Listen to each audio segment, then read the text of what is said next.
Let's start with the report that we published a few days ago. The report clearly talks about the managed office spaces and how they are being positioned. Tell me about the key findings of the report. It's become clear post, that the whole managed office arena has evolved as an industry by itself, right? And I think Okay. it's driven on the back of largely the business expansions that have happened post-COVID, also happening because of hybrid. Yeah. Clearly, people see it as one of those areas where they are able to customize their own layouts. They are Yeah. able to integrate their requirements or the specifications. They are able to execute this faster. There is some bit of capital efficient operating and capital efficiency that comes in, and as a result, a lot of companies are, clearly adopting this, right? So I think, according to the report, almost about 85% of the members companies that we talk to, they are looking at it as part of their business expansion and as part of their hybrid overall strategy. We also saw that about 70% feel that there is a cost efficiency that comes into play, and 57 odd percent have seen that there is actually a cost savings that they have been able to demonstrate to their management as well. So currently, almost 40% of our, almost 30% of our portfolio today is in managed office. The report, like you mentioned, is also talking about MOS adoption in tier two and tier three cities. What has to go right for this expansion to succeed beyond current expansion that is going on?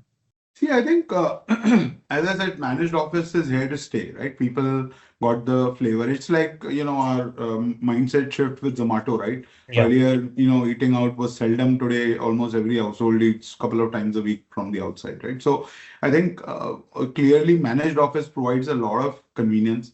It provides one-stop plug and play kind of solution. It provides speed. It provides efficiency. It provides, cost savings and all of the above. So I think it's here to stay. People have gotten this as part of the flavor. I think clearly as we grow in the country, and we have to fundamentally look at what was the problem statement. Even if you get a grade A building with a large institutional developer today, that building is not ready for you to just hit the ground running like in US or Singapore, right? You have to first Yeah. hire a demolition agency, then you have to hire a designer, then you have to hire a project manager, contractor, maintenance agency, annual AMC contracts, etc., etc. It's very complicated. Do you also have tied up with different technological partners to make this arrangement possible, or is it entire setup is managed by you as a company only? So, Manoj, today as a platform, we kind of expanded in the last couple of years into a platform, right? So today we do co-working, we do managed office.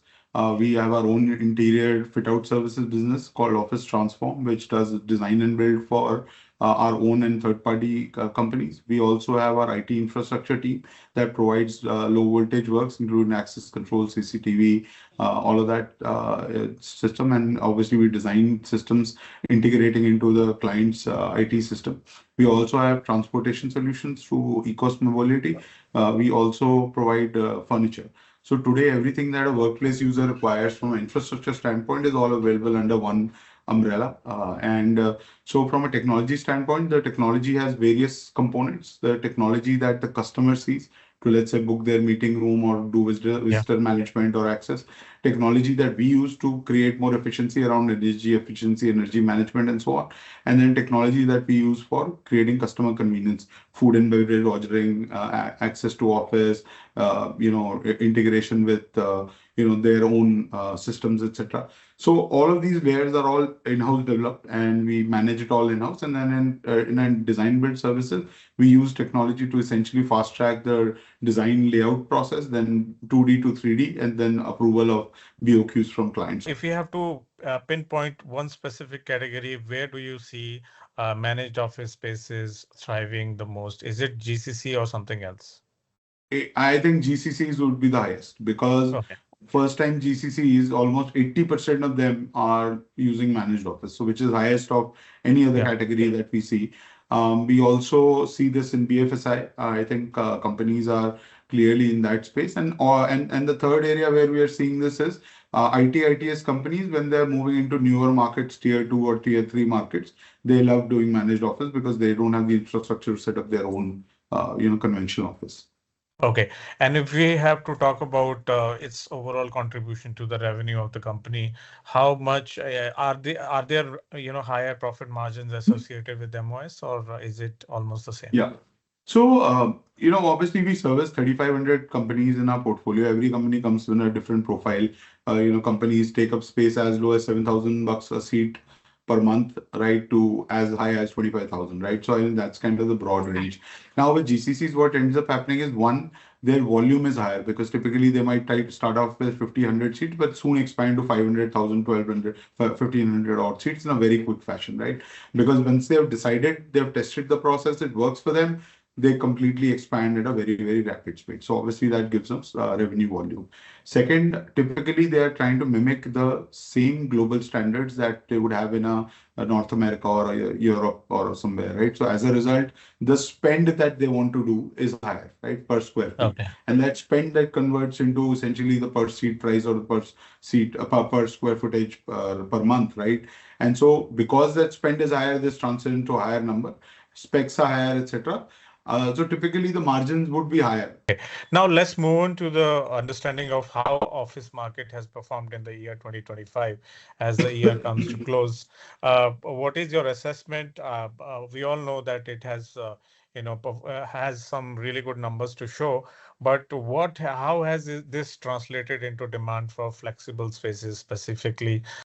So as you are aware, Manoj, the 2025 was a record year for overall commercial real estate, right? Yeah, Almost 80 million square feet of leasing happened in a single year, which is the highest ever in our history. yeah. As a result, the flex industry was about almost 20% of that, so 16 million, which was again a record year. So 2025 obviously was a very, very defining year because all the headwinds of, the hangovers of any election uncertainty, any kind of global headwind, geopolitical tensions, etc., had all settled down by end of 24, and hence 2025 saw a great year for the flex industry on the back of strong sectors showing growth, like including GCCs, BFSI, and all of these had a very very growth lever for us. Second, even despite the headwinds that we saw, the market discipline, the market of Indian market showed a lot of resilience, right? We see the stock market is one of the highest nifties at the highest level right now. So I think we are one of the fastest growing markets in the globe, right? And I think 2025 demonstrated that. Today, if you really look at it, we are almost touching a billion square feet of commercial real estate, which has grown at a very, very rapid pace. Co-working flex has gone from 25 million in 2020 to today crossing almost 100 million. So I think it's gone 4x its size in the last 5 odd years. So 2025, as a result, was a very, very defining year for us. And today, as at office, we clearly, sit at about 250 locations, 17,000 seats. We are in 18 cities, almost 8.5 million square feet of space. So I think it's been a great journey. We added 40 odd thousand seats in the year 25. So I think from that standpoint, it's been a great, year for the industry as well as the flex as well as us. Like you mentioned, GCCs are an important part of the office sector now in India. How significant are they specifically for you as a company compared to startups and other large Indian enterprises? Overall, if I look at the company today, I think we currently service about 65% are large corporations and enterprises.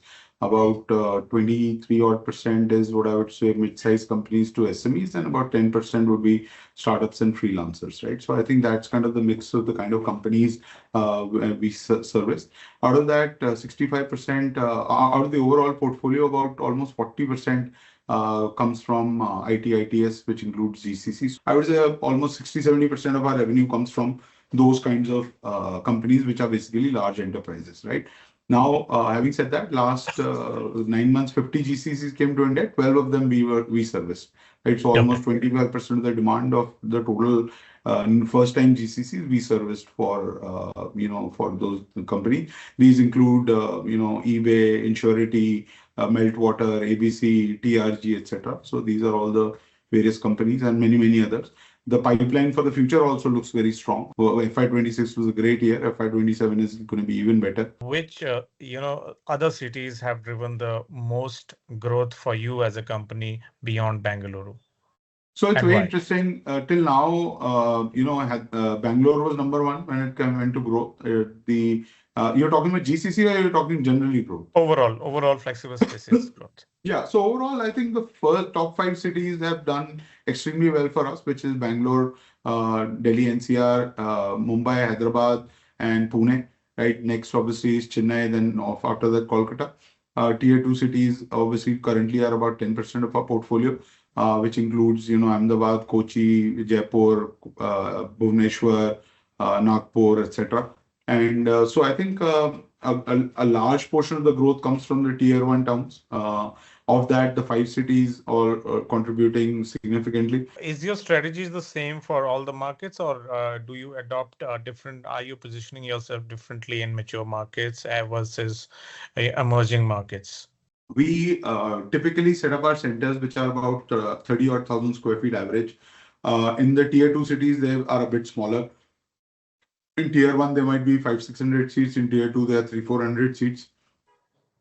That's driven by the fact that the velocity is obviously lower because the demand in tier two cities is going to be slower. So we want to make sure that the pre-operative brain of any burn remains minimal. When you look at the tier one cities, in a city like Bangalore, we will have 40 plus centers today, right? In Yeah. city like Pune, we have 30 centers, right? In tier two cities, obviously, there's limitation. In a city like Bhubaneswar, we have 3 centers today, right? So I think there is some limitation on how many more you can open. In a Mumbai, I think today we have some 38 locations. I think I can double the size in the next 3 years and still have capacity to add more, right? But I'm not sure in Bhubaneswar if I have three, how many more I can add? Maybe two, three, four. But can Okay. I get into 30? I don't know. So the market sizing is smaller. Third, I think the micro markets are also limited. In Mumbai, there are 9 micro markets. In a city like Bhubaneswar, there are 2 micro markets. So I think that's the other part of it. The client profile is different. Typically, in tier two cities, either there are clients which look at very, very small footprint. So let's say 10, 20 seats for let's say a company like PepsiCo versus an IT/ITES might set up 1,000 seats, let's say the Accenture in Bhubaneswar, right? So they're completely extremes, right? They don't go into, small, mid-size, right? So the mid-size either are very small companies, small cohorts, or large IT/ITES companies takes, or GCCs take large, bets there. So that's kind of how it is. Financially, how has company done? How do you see 2025 panned for you as a company? And what are your projections for 2020 next year, next financial year? Yeah, so I think this year we had last year we ended FY25 at about 1,200 odd crores of revenue. We this year are projecting to be about FY26. We will grow at 30%, about 1,500 crore plus. EBITDA margin has improved. I mean, for H1 year-on-year comparison, we grew essentially EBITDA margin by almost 430 basis points. As a percentage, it grew by 44% from last H1. H2 looks strong as well. So we will end the year at that 30% growth, and the margin profile of EBITDA. In fact, last year we had projected 12%. We already had achieved 14, which would be the IGAP EBITDA of 12%, which Okay. we are already trending to about 14%, and which will remain for the year. I can't really give FY27 guidance right now because I've not Okay. announced it publicly. So I Okay. would hesitate from saying that. But I think what we have been able to do last year, we added about 40,000 seats FY25. This year also, we are going to add almost similar number of seats. As the seat addition continues, it gives the ability for us to continue to grow our revenue. We all know that real estate aims to hit a 1 trillion mark by 2030. And how much do you think that the space is there for flexible workspaces and companies like Office? India today is the largest flex market anywhere in the world. We command almost a total of a billion square feet. We are almost 100 million, so touching about 10%, which is the highest in Asia, probably highest in the world, I would venture out to say. This, as I said, next 5 years, people are saying that because back of GCC and the growth of India story, etc., Flex will go three times the size, so which could become almost 300 plus million square feet from the current 100. So I think as this industry expands the way it is expanding, the way the opportunity gets curated, we, Office being the market leaders, will continue to see a leadership opportunity. We are currently number one when it comes to a network with 250 plus locations. We have the highest number of client companies, 3,500 client companies sit with us, high net promoter score in the country. I think those are all the check boxes for continued growth as the sector grows. So obviously, we feel that we are positioned well to, take some of these positive steps that are happening in the overall macro system and grow Office to continue to be a market leader.